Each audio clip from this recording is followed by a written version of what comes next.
We've obtained a copy of a letter written in 2009 by Senator Harry Reid, sent to a high-ranking official at the Department of Defense. Senator Reid has told us we can go ahead and talk about this. Can you tell me why that letter is important, or can you comment on it at all? So it depends what letter you're referring to. I'm sure there were a lot of letters. The one, if you're referring to, is an unclassified. I'm presuming it's an unclassified letter. Okay, that one.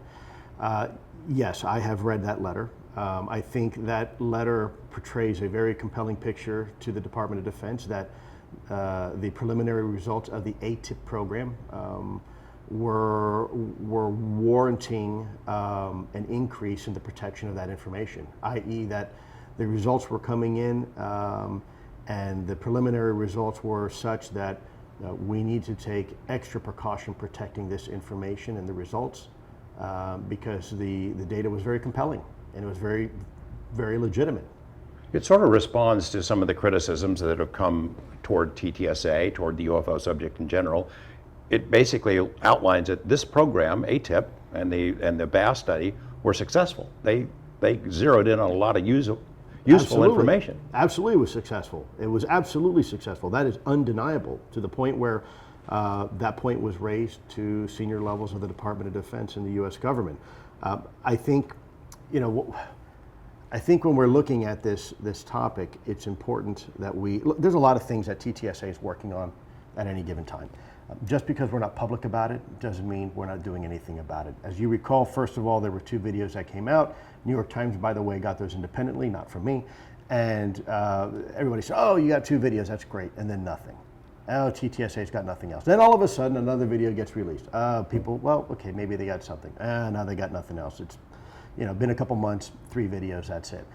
People don't understand, and I wish we could communicate to the audience that we are working a lot of things back channel that are trying to help drive this conversation and take it from the fringe and that relegated to kind of weird stigma type conversations and bring it not only to the mainstream but where you can have this conversation over a dinner table with your family and not feel strange or freaking people out, because in the end what may be considered quote unquote supernatural in the end may very well be just a natural part of our world, right? So I would submit to you that probably the cell phone that I used to call my family, my wife, 30 years ago was considered supernatural by many. And now it's just natural. In fact, pretty much anything by definition is supernatural until it becomes natural, right? So I think hopefully we can help drive that conversation and remove some of the stigma. Look, I'm sorry to say, but let me put this out from a DoD perspective. Years ago, it was taboo to even mention gays in the military, right? Oh, we can't do that. That's too far of a bridge for us to cross. We're not going to get there. It's too politically charged. And now here we are in modern day, and nobody has a conversation because it's normal, it's routine. There's no stigma.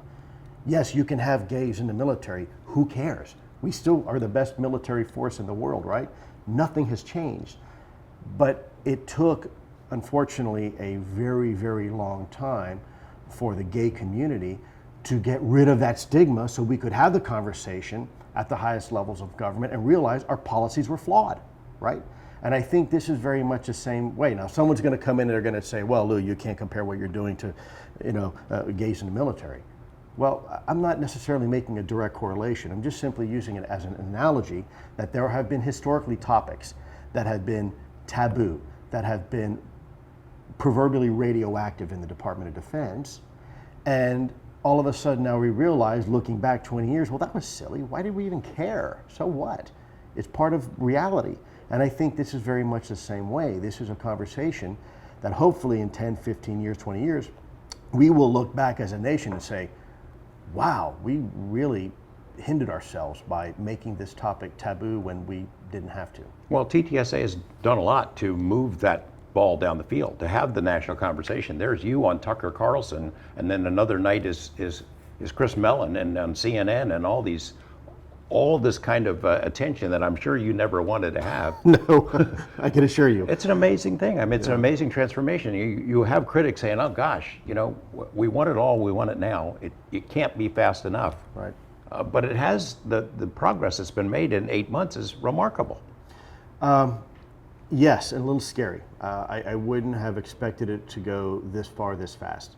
I think we need to make sure that as it's a bit like riding a wave, right? You don't want to get caught flat-footed and get behind the wave. So we need to make sure that every action this company takes is deliberate and is planned. Even though it may not necessarily always be public, there are things this company is doing behind the scenes that I think I'm not sure any other company has been able to do yet.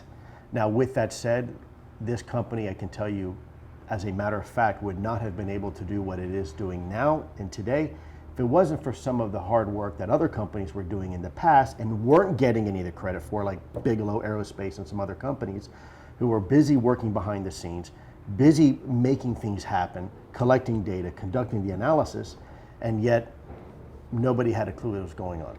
And I don't think we, TTSA, would have been able to do that. I know we wouldn't have been able to do that if it wasn't for the hard work of these men and women in these other organizations, and even within the US government too. So I want to make sure it's clear that the US government is not our enemy.